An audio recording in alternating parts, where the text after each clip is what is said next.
مرد ہے، یہ شوہر ہے، یہ میاں ہے. بیوی کا حق گھر میں رہنا ہے، بادشاہ بن کے رہنا ہے، ملکہ بن کے رہنا ہے، گرم موسم میں رہنا ہے. اگر گرمیاں ہیں تو پنکھوں میں اے سی ماحول میں رہے، لیکن گھر کی بادشاہ بن کے رہے.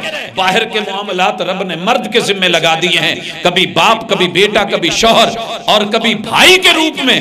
تو گھر کی ملکہ اور شہزادی ہے، باہر جا کر کے برابر کمانے کی آواز کسی غیر کی ہوگی، تیرے رب کی نہیں ہے. وَقَرْنَ فِي بُيُوتِكُنَّ، گھر میں رہنا تیرا حق تھا. مال کے چکر میں مرد گٹروں میں اترتا ہے، کبھی عورت کو اترتے دیکھا؟ اگر شانہ بشانہ اور برابر اور مساوی حقوق لینے ہیں، اسلام مساوات کا دین نہیں ہے، وہ صرف بنانے کے اعتبار سے مساوی ہے کہ کلکم من آدم و آدم من تراب. لیکن دولت، مال اور پیسے کے اعتبار سے، حقوق کے اعتبار سے مرد کا حق اور ہے، عورت کا حق اور ہے. مرد مرے، اللہ نے اس کی وراثت 100 اونٹ رکھی ہے، اس کی دیت 100 اونٹ رکھی ہے. اور اگر عورت مرتی ہے تو دیت 50 اونٹ رکھی ہے. اب حق پہ روئے کون؟ عورت رو رہی ہے. پورا یورپ رو رہا ہے، ہائے عورت کو 50 اونٹ، اس کی قیمت تھوڑی ہے. اور نہیں ظالموں، تمہیں پتا ہونا چاہیے کہ جب مرد مرے گا تو اس کی دیت 100 اونٹ وہ قبر میں ساتھ نہیں لے کے جائے گا. وہ 100 اونٹ اس کی بیوہ کو ملنے والے ہیں، پیچھے جو ہے لواحقین ان کو ملنے والے ہیں، یہ اس کے ہوں گے. اور اگر شوہر کے 100 اونٹ اسے ملے ہیں اور بیوی کی دیت اگر 50 اونٹ رکھی ہے، وہ قبر میں لے کے نہیں جائے گی.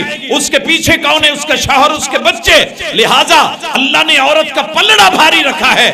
یہ دین عدل ہے، دیکھتا ہے کہ کہاں کس کو کتنا چاہیے، اس حساب سے عطا کرتا ہے.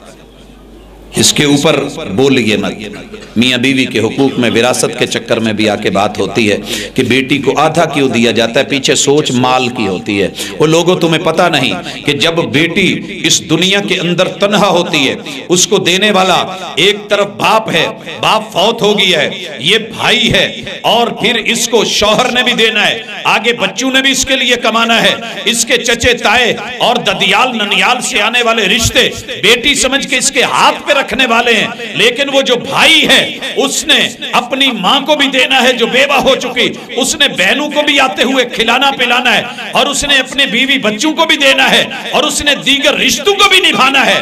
تیرے رب کو بہتر پتا ہے کہ مال کتنا قیمتی ہے، کتنا ضروری ہے. لہٰذا اس وجہ سے آ کر کے اسلام سے نکل کر کے جب حقوق کے پیچھے پڑتے ہیں اور شادیوں میں مال دیکھتے ہیں تو مال سدا نہیں رہتا. پھر